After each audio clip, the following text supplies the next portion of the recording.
Salut à tous, j'espère que vous avez le moral parce qu'aujourd'hui au Musée d'Art Moderne de la ville de Paris, on va parler d'un artiste dont l'œuvre respire l'optimisme et la joie de vivre. Non, je déconne, on va parler de Bernard Buffet. LOL.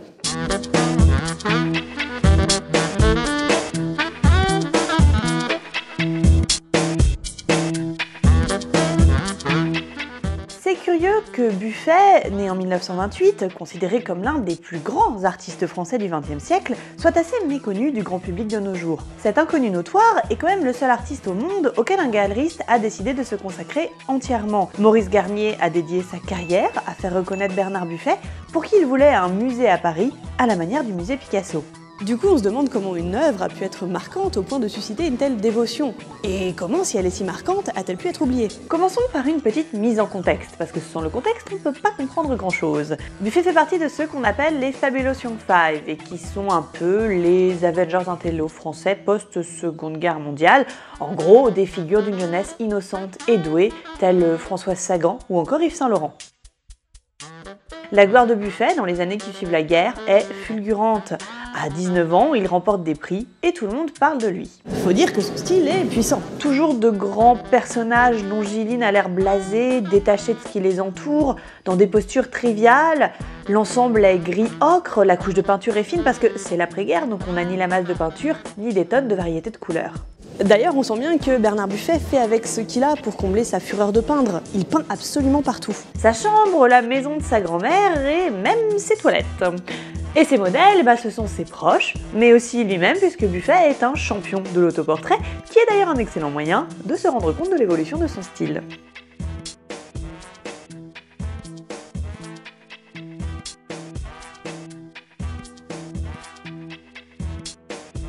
Même si le style de Bernard Buffet est très personnel et très facilement reconnaissable, le bonhomme connaît en réalité très bien son histoire de l'art. Son œuvre est truffée de références et d'inspirations, comme avec son triptyque sur l'horreur de la guerre.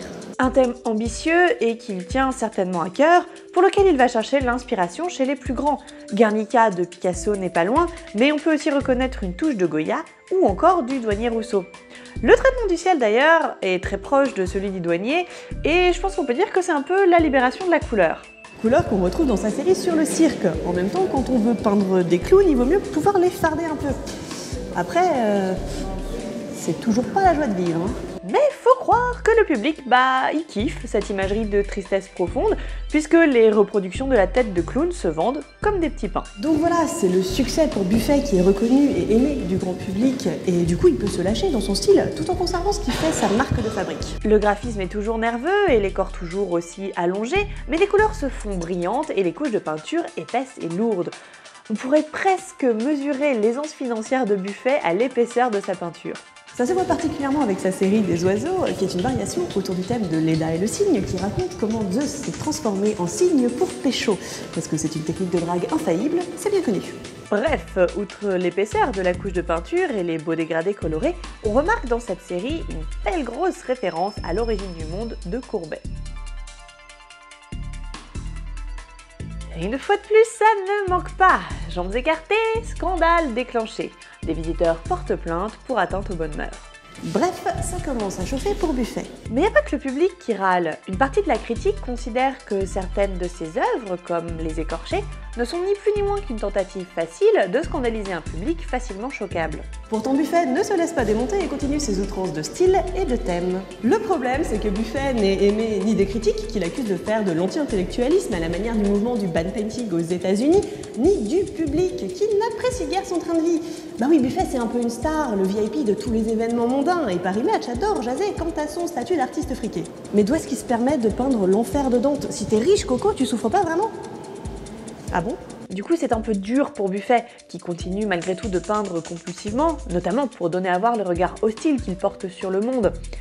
Il y a un peu un sens de l'autodérision qui fait penser à l'esthétique punk dans ses clowns musiciens, mais il y a surtout de la tristesse dans la série des singes, la dernière qu'il expose avant son suicide.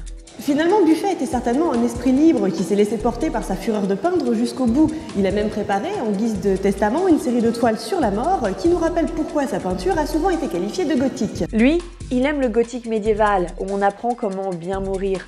Et pour lui, c'est en ayant vécu libéré des convenances, en portant sur le monde un regard aussi sarcastique et jubilatoire qu'il le souhaitait. Et voilà qui conclut ce bref retour sur la carrière de Bernard Buffet à l'occasion de la première grande rétrospective qu'il lui organisait en France.